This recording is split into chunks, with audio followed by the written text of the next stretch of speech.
Hey, and welcome to another episode of the BlueScreen Brothers. And today we're going to talk about not IT, but we're going to talk about security in IT.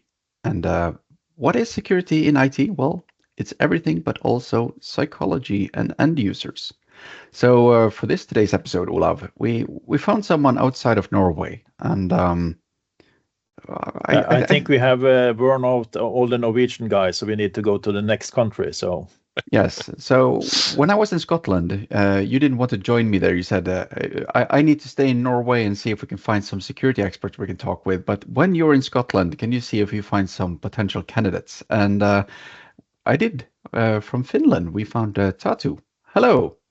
Hello. Thanks for having me. Yeah. So who are you and why did you ever say yes to join this podcast? Well, I just didn't know better.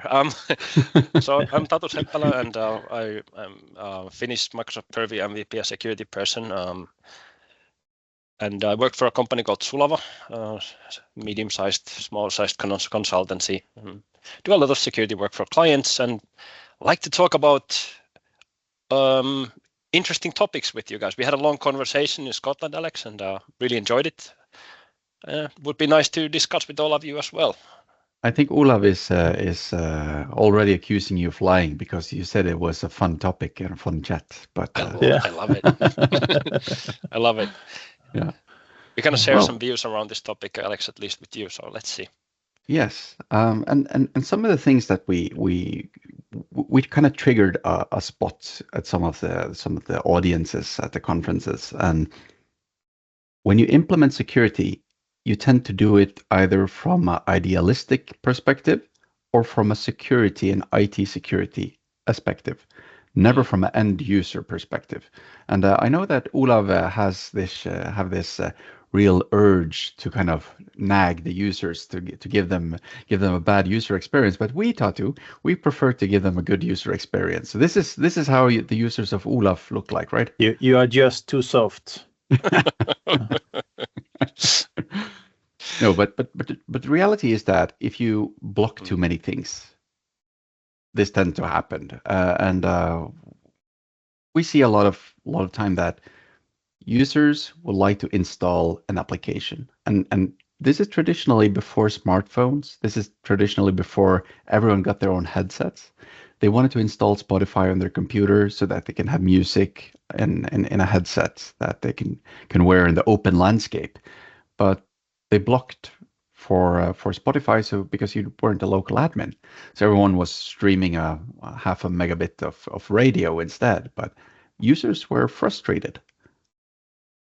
Yeah, frustration is definitely a driving force of a lot of human creativity. Let's say not just at the workplace, but on your free time. I see this. I work mainly in data security, and one element of that is naturally to try to help people to handle business data more gracefully and according to organizational guidelines. And a mistake that's been done in that practice for years now is to try to block the bad stuff. What ends up happening is we block a lot of the good stuff we didn't know about also, and that causes second order effect. Not just frustration, but a whole lot of creativity because people need to get their jobs done, right? And I do think there's nobody's a bad guy here or bad girl here. Let's say it's more about I think there's certain disconnect between security functions and business where there's not really been an effort in a lot of organizations to bring both together to create a common understanding of goals and requirements. You've seen, you told me stories about this, Olav, where you had the entire department purchase their own CRM solution because their own corporate CRM solution didn't satisfy their need.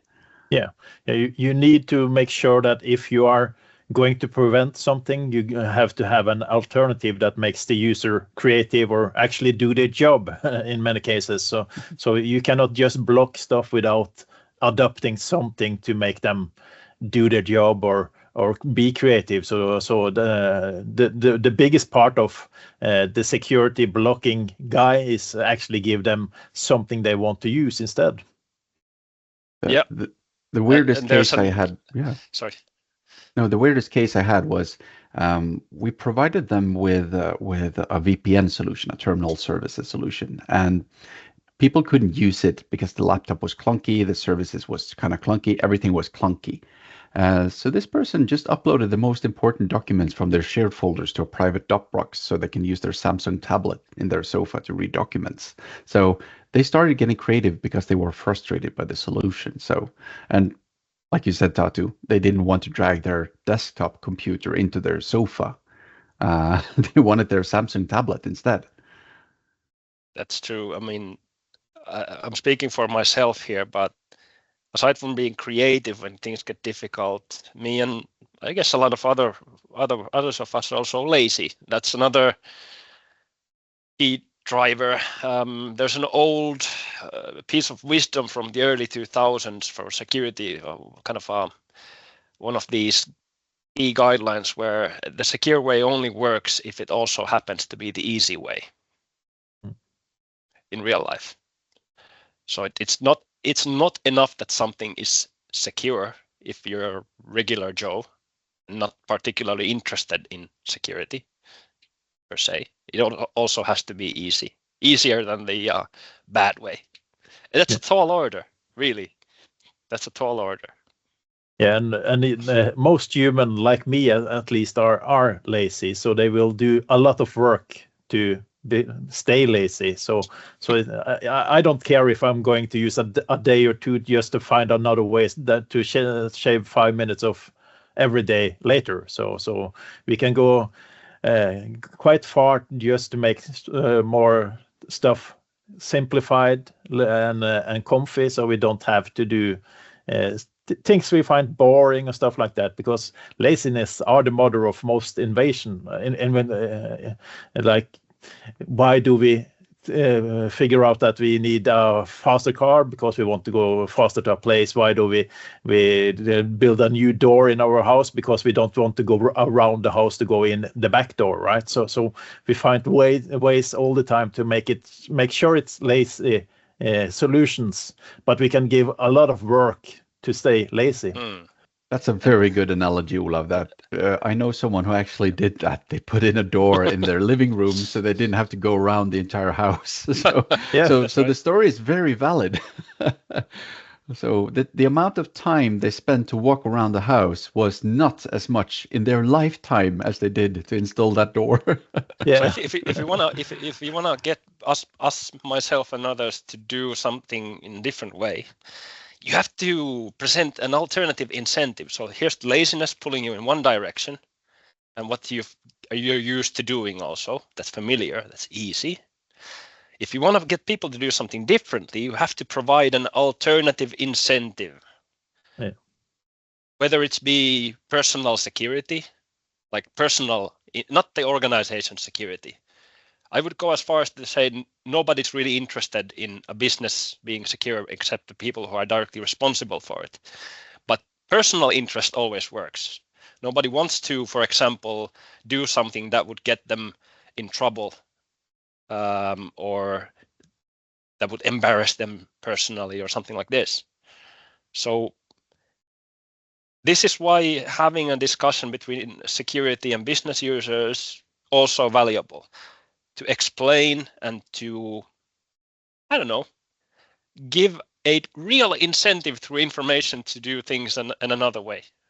I also think the word respect is important here, because if you implement something to make the business more secure, most people forget to tell the users why we are doing this. And you would rather respect a rule that you know and then understand that this is important. So respect the users by telling them why you do this, and they will respect the rules. Yes. People generally want to do the right thing as long as it's absolutely clear what that is. Yeah. you put a word on something that Olav and myself discovered. We were holding a presentation for CEOs and managers at a conference, and we talked about the importance of multi-factor authentication. And a lot of companies haven't enrolled and enforced multi-factor authentication. And this is back to 2018 or something, 2019. But 2 months later, we held almost the same presentation for all of the IT high school students in the county. And we asked, is any of you guys using multi-factor authentication? And they what is multi-factor authentication? But then Olav said, do you use any Steam app to protect your private account so no one comes and steal all your fancy swords in your account? And 98%, almost give or take, don't hold me to the numbers, but between 95 and 98% of all high school kids put their hands up. They were worried that someone would hack their personal game account, while IT managers did not implement multi-factor authentication. So that's relatable. Yeah. That's relatable. So maybe it's all about communication somehow. Yeah, I remember I read a guy give this feature a term, and it was called hassle budget.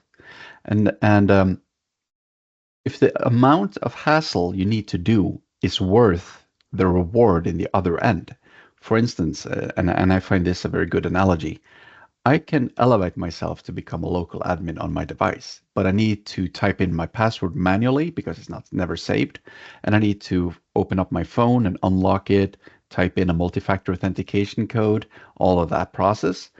And it's not that worth it to update Power Toys that I do that frequently. So I do it whenever there's multiple things I need to do because there's a little bit of hassle and the reward is not worth it. So from a security aspect, it's if you implement a security feature, will they use it, or is the reward not big enough? So I think that the communication there is important, Olav.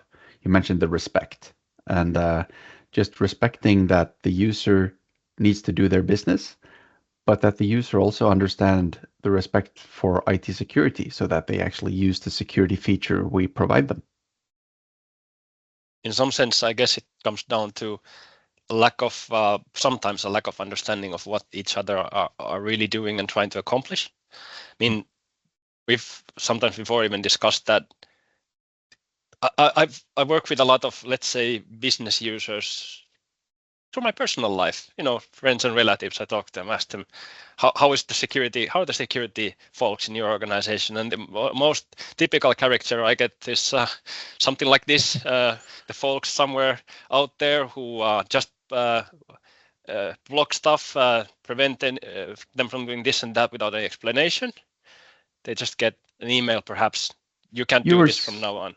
You were so handsome when you were young, Olav.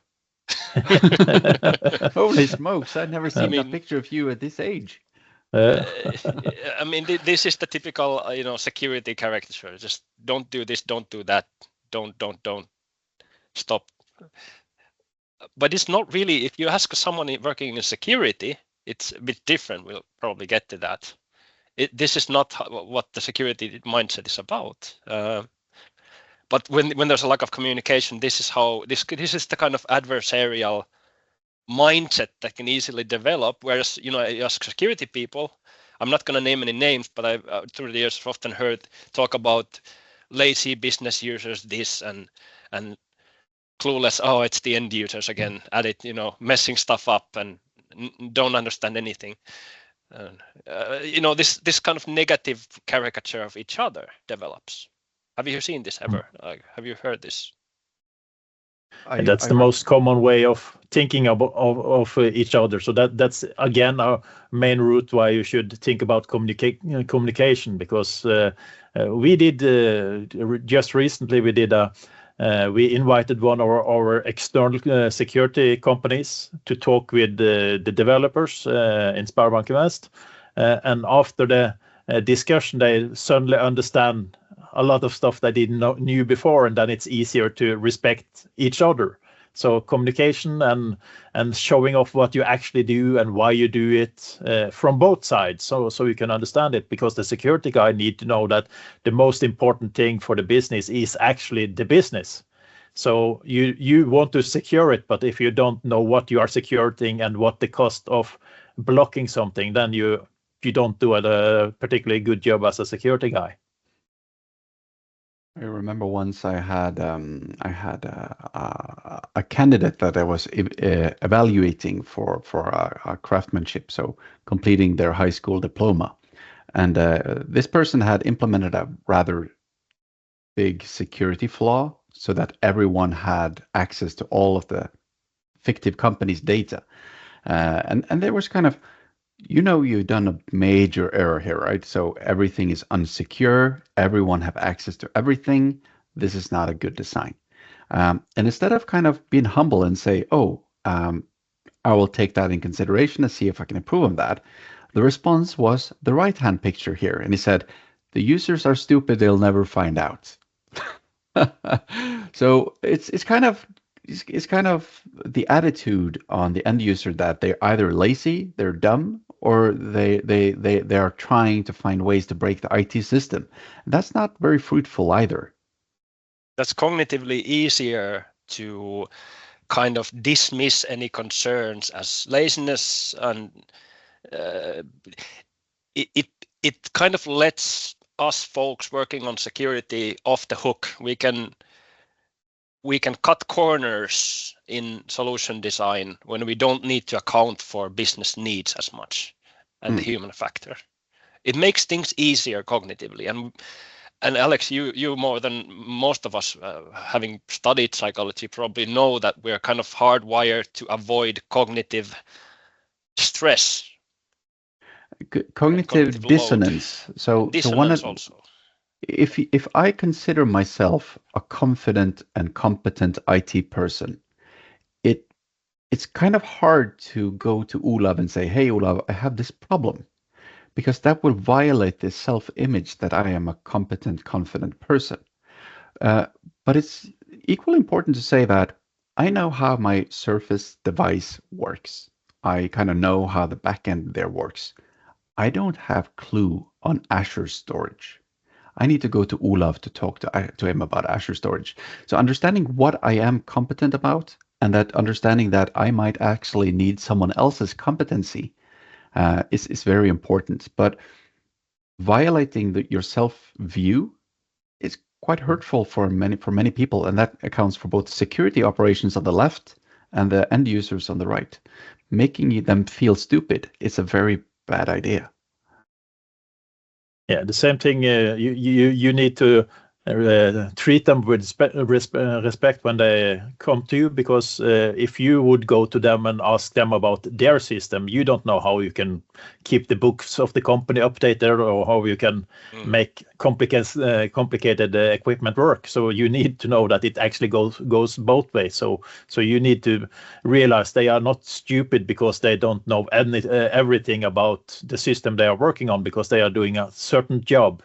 And it's their job just to do small part of the application they are using, and they don't actually to need how Windows work, because Windows is just an engine starting the application they need to work in.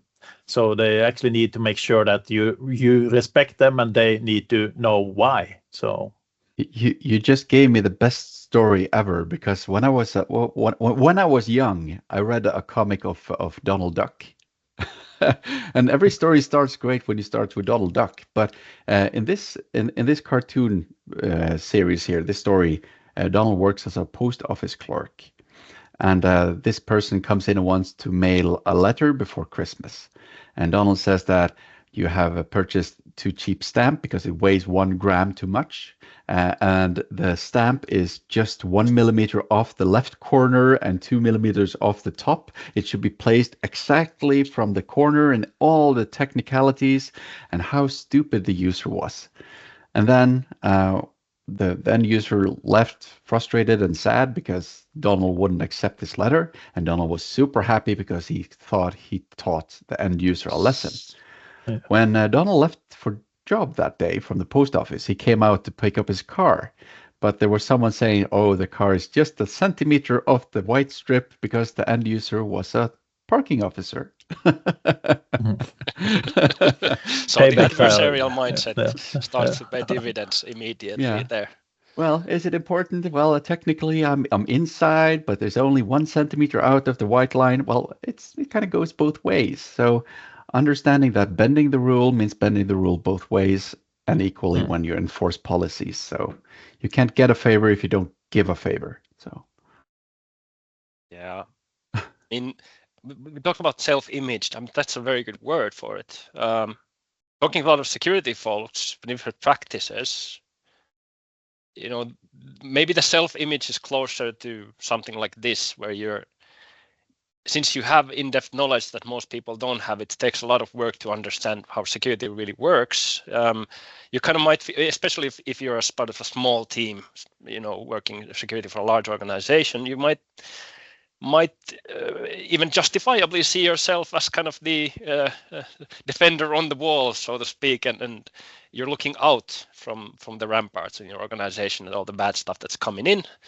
And when there's so much bad stuff coming in and you're only responsible for so much of it, you perhaps that becomes the only criteria. You need to safeguard all of this business that's going on behind my back from all of this bad stuff. That's true. I mean, that is true. However, I mean, I do think that if you get too focused on just the external threats, you can kind of forget that was it you who said, or Alex, or that ultimately security is about serving business and enabling business and mitigating risks for business, but ultimately the business is why we're all there. It's quite funny because when you see the faces of these business users, this is not an AI generated pictures. This is actually how the face of them look like when they feel overlooked. This is a real picture, of course. Real picture of overlooked end users. So yeah. Yeah, and if you make it so secure that the business doesn't make any money, then you don't get paid and you don't get money to do cool stuff in the business. So it's all related, right? So security is about risk management. After all, we sometimes forget that. Not everyone, but sometimes it seems to become like it sometimes seems to become about perfection in technical security, like instead of risk management, which is a different thing. You don't need to be perfect when you're managing risks, right? You just need to account for the greatest risks. Yeah. Oh. The bear in the woods analogy, right? So you and all the other organizations and people running away from a bear in the woods, you don't have to be the fastest man in the world. You just have to be a little bit faster than the guy next to you. So, they're an easier target. That's why Olav is always traveling with me. Yeah. Maybe there is kind of maybe there is nobody's out there. Security folks, I can assure if there's anyone from the business side listening to this podcast, security folks aren't really out to make your life miserable, but we don't necessarily know what you actually need to do in your daily life. We don't necessarily understand you. And I think there's also a very good analogy to the bear in the forest, because 20 years ago, IT was the go-to person for everything. If you wanted a floppy disk, you went to go to IT. If you wanted to insert a floppy disk, you went to IT. If you wanted to eject the floppy disk, you went to IT. If you wanted something done in IT, you went to IT. Now, many of the internal employees are being citizen developers. They find interesting way to go around and try out stuff, because I don't want to bother Alex because he's so busy and I cannot wait for it. I need to see if this solution kind of solves my problem. So they go on GitHub, find a repo, and they install a shadow IT solution just to prove a concept. And then 3 months later, when they are very, very deeply invested into a chain of thoughts, that's when they start to bother me and say, or not bother me, but they contact me and say, hey, we found a solution that will solve these business needs we have. It will save us a lot of time. It will make our more profitable. It will make me more efficient. It will make our end users, it doesn't matter what it is, end users more happy. We'll put in whatever you want. But I still have the same workload. I just haven't been involved the last 3 months in the chain of thoughts that's already been there. So I think one of the problems is that we're not having a bear in the forest. We're having a bear attack, like 500 bears. So you don't need to outrun one bear. You need to outrun 500 of them. And I think that's probably one of the issues that at least I can relate to, is that I always feel that I don't get to serve the end users and business users enough, because there's always something else taking time. So understanding that there's only one Alex, one Olav, one Tatu, while there are 500 business users, I think that's also a key problem. Yeah, also, have a lot of system with the motto that you build them, you run them. So there will be a lot of different solutions in the companies that either is bought ready, but since your department bought it, you are responsible for it. But still, they don't think about the security necessary. So that will again go back to the security department, the IT department, and if you don't know the product, it's hard to make sure it stays safe. And even if you don't know about the product, so you might not know that you actually are running this solution behind your firewall at all. So there are harder to do security today than ever. Yeah, that's true. It is a real source of stress for people responsible for security that business nowadays procures systems and solutions as cloud services, for example. It's so easy to procure stuff, directly bypass security, yet security ultimately is responsible for the outcome. This kind of discovering what people are actually using and helping secure them is a constant source of tension and stress. I was so baffled because I saw there was a request to get a Teams plugin, and there was an AI service to summarize the meeting. And I said, you have Copilot? Yes, but this have some other features that I really would like to integrate in Teams. And I said, have you done a risk assessment? Have you done a security assessment? Have you done a privacy assessment? Have you done all of these things? Because you're acquiring a new application. And I said, no, that's IT's job. So if you see any app in Office Store, in Teams Store, in Microsoft Store, it's sometimes kind of expected that IT have kind of approved it because it's in the store. But when you let someone into a store, there every now and then there's a note that says, you break, you buy. I think that might be a very good motto, and say that if you acquire it, you build it, you build it, you own it, you said, Olav. I think that's a very nice thing to kind of frame it. You buy it, you own it. You build it, you own it. So business needs won't go away, though. I mean, especially now, generative and other AI solutions are enticing to a lot of professionals, especially in organizations with very stiff processes in place to acquiring officially new stuff. I've seen a lot of entire departments even solving these needs with, let's say, unauthorized services that can be quickly taken into use. Then IT reacting to this real need and enthusiasm by, I use the analogy of throwing rocks into a stream, basically. So if you visualize a running stream of water in your mind, that's the ongoing business need that's not going to go away. It's a day-to-day need. Every day the water keeps flowing. If you get worried about it as a security person and block that by throwing a rock into the stream or implementing some very restrictive control to because this whole scenario hasn't been really assessed, as you said, Alex, properly. Well, this is where the kind of idealism we run into in security circles sometimes comes into play, where from a security perspective, you might sometimes think that, okay, I blocked the bad thing, it's done. I mean, now we have time to think about it and job done for now. Well, if if you think of what does water do when it encounters a rock, it doesn't just stop to wait. Oh, well, I guess I'll just stop flowing for now and wait for the rock to be lifted. No, it goes around. It pulls up, becomes a big lake, and then it starts flowing in all kinds of directions. That's really what happens with people as well, us. If we just suddenly get stopped from doing what we need to do, the need doesn't go away, and we get creative.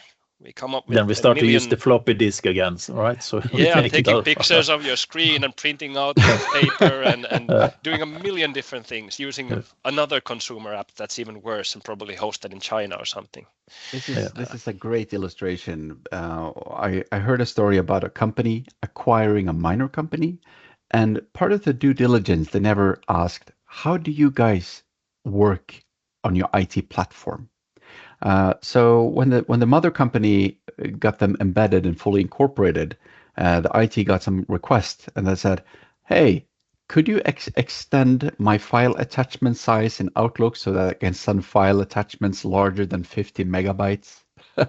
and just realizing that, all right, we have just introduced a new subset into our tenant.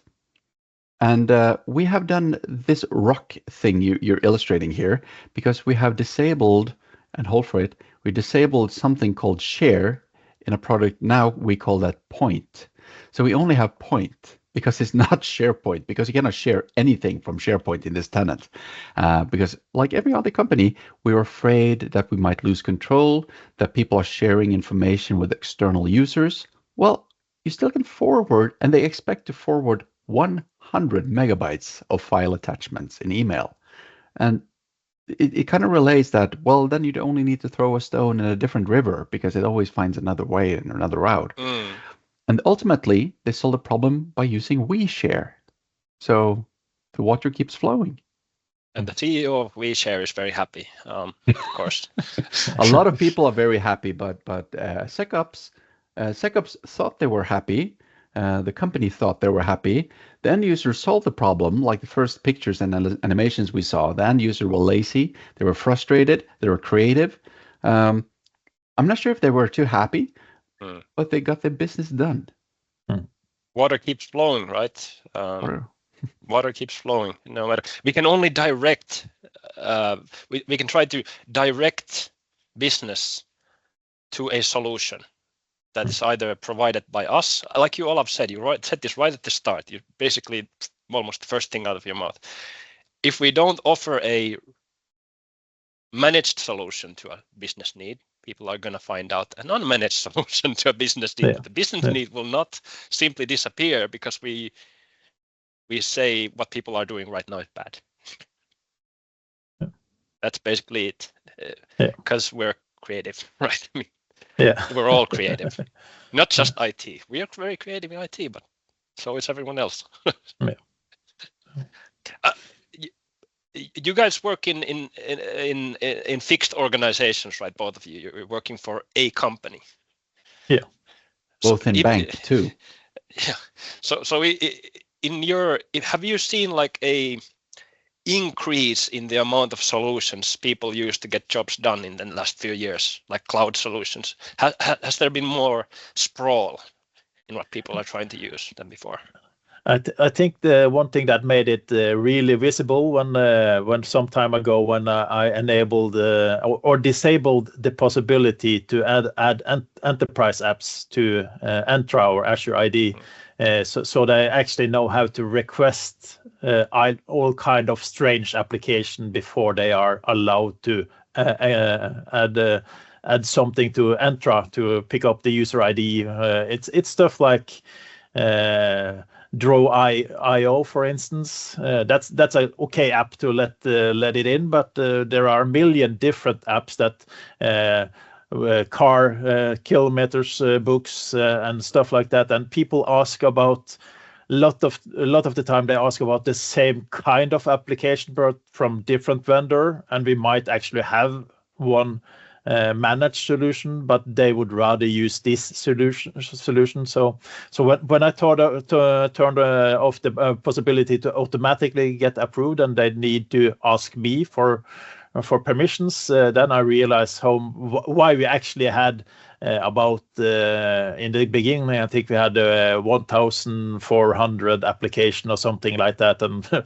I have put that in half now, but still there is a lot of old application that you should remove because they have higher access to enter than you actually would normally allowed, but it was approved a long time ago, right? So it's now much more visible to see them, but yeah, we can see that there are more and more requests for weirder and weirder applications. This is excellent, one of those excellent situations where if you look at it, what's happening closely, you're able to learn a lot about what people are trying to accomplish. Yeah. Not the app itself, but they're actually trying to do something with it in many different ways. Yeah. So digging into that, if you have the time, that's one of the issues, but business people don't necessarily know about. How could they?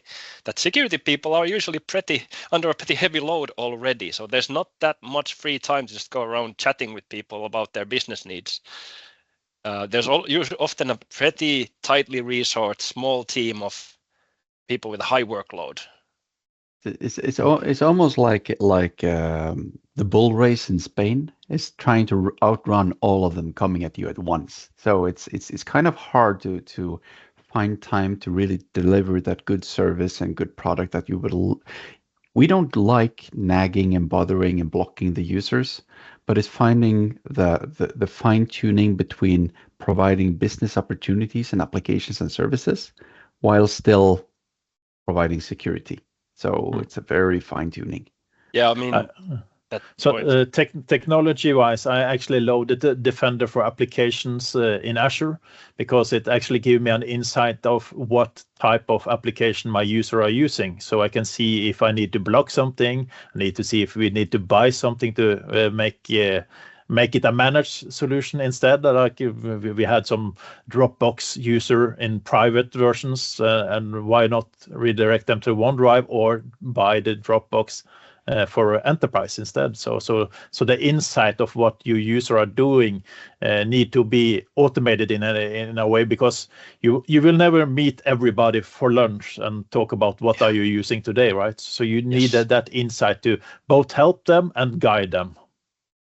It's a very good point, because it's always a balancing act, right, between two kind of extremes. It's the famous tug of war between productivity and security always. Yeah. But when we have to pull in the direction of security, I think as a collective, I'm talking really broadly about security folks, we could strive to do a bit more to be involved in business while we're making those decisions, to involve business somehow. Even if we ultimately do decide to do things our own way and justify it, but just to hear about the potential effects of what we're doing before we do it, when it affects, just to have that information at hand before, not after, when everything blows up. That's kind of. No, I think you're quite right. And Olav mentioned that you cannot talk to everyone during lunch. It's super hard to engage. And when someone have an idea, it doesn't matter where this is. They can sit at their desk and all of a sudden think that, all right, I need to explore this and start doing shadow IT just to do a proof of concept. They can be in their showers and get the same idea. We cannot be everywhere while they get ideas. But it's super important that we are being introduced so that we can say, have you considered security? Have you considered data protection? Have you considered privacy? Have you considered all of these levels? And then they can go build a proof of concept. Then they can start exploring the business use cases. Because I don't think I think it's very easy to guide them into thinking security and thinking the right way in the beginning. Olav have one quote that he loves, and that's, he's either right or he learns. So it doesn't matter. He always win.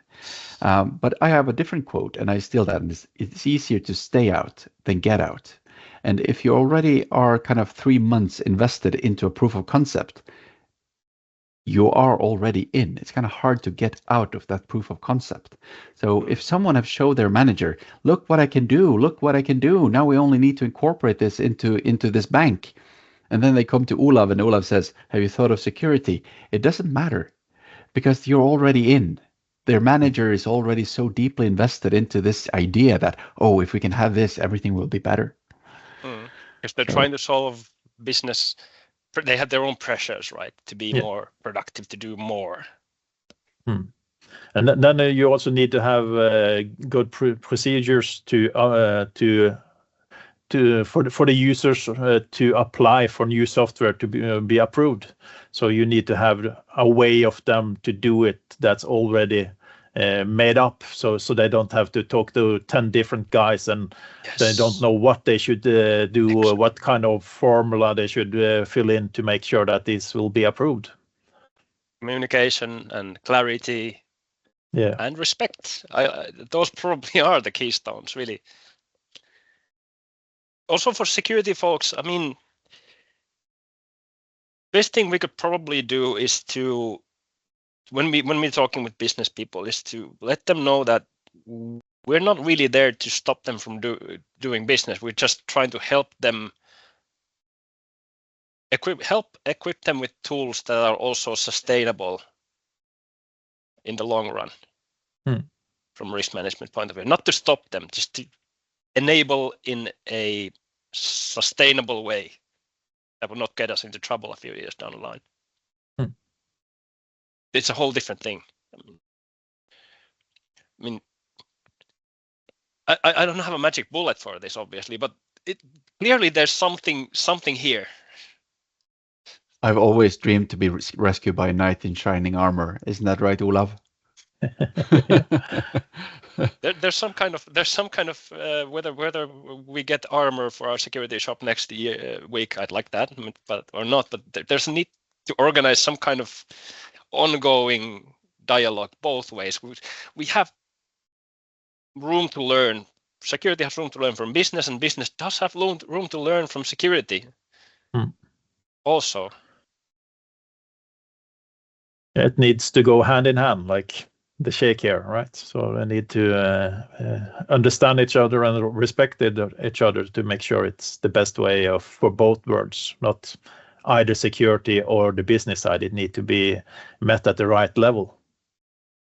Probably the worst scenario that I stumbled upon was that it was a real estate company. So they got whenever someone listed a house, they arranged a viewing, and people would like to bid on the house.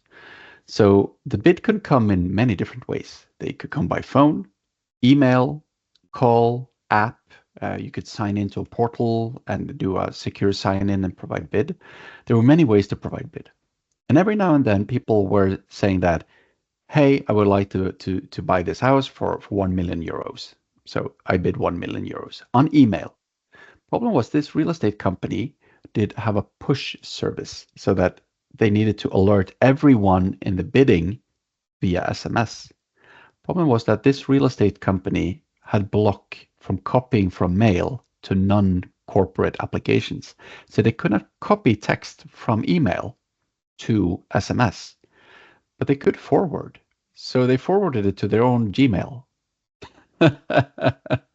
So you kind of just put up a barrier in the field, and they just walked straight out like that. And understanding that we need to find the common field and common interest here, because if it's so important to hinder anyone from copying text from an email, it should sure as shit not be able to forward the email to a Gmail. And possibly also try to explain somehow why this is not possible. What's the real risk here that we're trying to solve? And not the thing you're doing, but what the sorry. Yeah, they should have a solution how to solve the problem, right? So they need to figure it out. So I don't know why the reasoning for why security measures are the way they are isn't being explained always more. Maybe it comes down to this caricature thinking that why would we explain something they're not going to understand anyway? Better to just tell them how it is and let them deal with it, you know. maybe it comes down to that. I don't know. I'm not going to claim anything. I only have my own personal experience in the field. But perhaps there's something to that. If you don't respect or think of the people you're serving as being capable of understanding what you're trying to do, then maybe you don't try to explain. Could it be as simple that we isolate security, SecOps, security operations too far from the end users, that we, maybe, as a company, we don't want them to be incorporated into our organization because the upper management don't see the value of integrating that? Maybe. That's also a more compassionate way of looking at it and possibly closer to the truth. My own view here might be a very caricature-like. But I also think that a lot of the security policies are written down in one document, and then they can implement stuff based on a short explanation in a security document policy, saying that we don't want you to share information with people that shouldn't have it, and then you can block almost everything based on that small saying. So you need to you have a base of security policy, but you also need the explanation of why we do the different stuff explained somewhere in your organization handbook or something like that. So yeah, what we're actually trying to accomplish here. What's explaining not just the policy, but what informed the policy, what kinds of risks that we saw at the time, because policy can also grow outdated, right? And the reasoning behind policy. And the policy itself is all very often very round, so you as a security guy can actually just apply it in any way you want, because it's not specified on this level or this level on this usage and stuff like that. So it's not detailed enough, and that's the way it should be. But then you actually need to make sure that when you are applying the policy, you should explain why we applied it on this certain solution or this way of working. So what can we do to improve this? Since we are the BlueScreen brothers, we are here to challenge the world and see how we can make it. I once heard a quote: "My purpose in life is to leave the forest cleaner than when I entered." So how can we make this scenario better for decision makers, SecOps around the world? The base level here is communication, I think, because the communication is the way to both respect and understanding. So yeah, I think that's too simple, Olav. That's way too simple. We need something complex here. Yeah. Okay, we need to put on a theater with dancing and show tunes and everything. So yeah. Yeah. Could I play the insecure SharePoint? Yeah.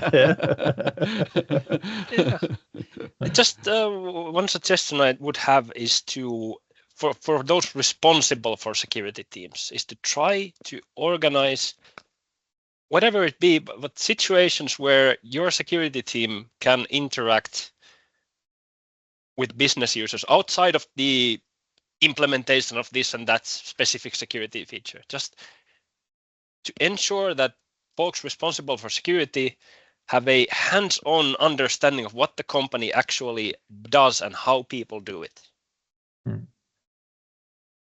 in daily life, as if possible. This is valuable for good real outcomes, not checking boxes in a security assessment, but for real security outcomes. The security team must understand what business is actually doing and how they're doing it and why. Yeah. And this takes time. It's not something you can do during a single lunch hour. I think a very good rule of thumb here would be that if you listen to this podcast sometime January 2025, spend the first half of 2025 to see how can we solve this problem, and maybe you will see fruits after summer holiday of 2025. That's what I would expect of the outcome. Also, it's one thing that should be good but might be bad is the security month. And it's good because people can get informed, but it shouldn't be security month because it should be security whenever you need it. So everybody are saving it up for security month, and during security month there are so much information that you actually as a user would not attend anything because it's so many different security talks. So it's better to actually send it out in small doses and use the channels you have instead of expecting everybody to use security month after work, going home, looking on a webinar or something like that. They need to have it in smaller doses so they can actually understand it instead of trying to fill the brain in 1 month. Yeah, it's like compensating for guilt. Now we have done something for security, then they're happy. Now we don't have to think about it for the rest of the year. So it's like from mid-September, everyone is kind of preparing. We need to remember security month next month. And then it's kind of all focused during that 1 month, and the rest of the year is just business as usual. Yeah. It's kind of like, I don't know about other Nordic countries, but in Finland there's this concept where people who maybe like to drink alcohol on their free time do this dramatic thing of having no alcohol for January. Yeah, to clean their nose. Yeah, so to speak. And I've always thought this something of a funny practice when the implication is that then you can just go nuts for the rest of the year after that. All good, like maintaining your bike. Yeah. But it's a good start for security, to at least have that 1 month. Yeah, I think security month is a good period for the pros, the IT pros, the security pros to sharpen their knowledge, but it's not a good thing for the user. Then the user need to have it in smaller doses and in education programs of different kind, so that they can get it in small enough doses and explained in understandable ways.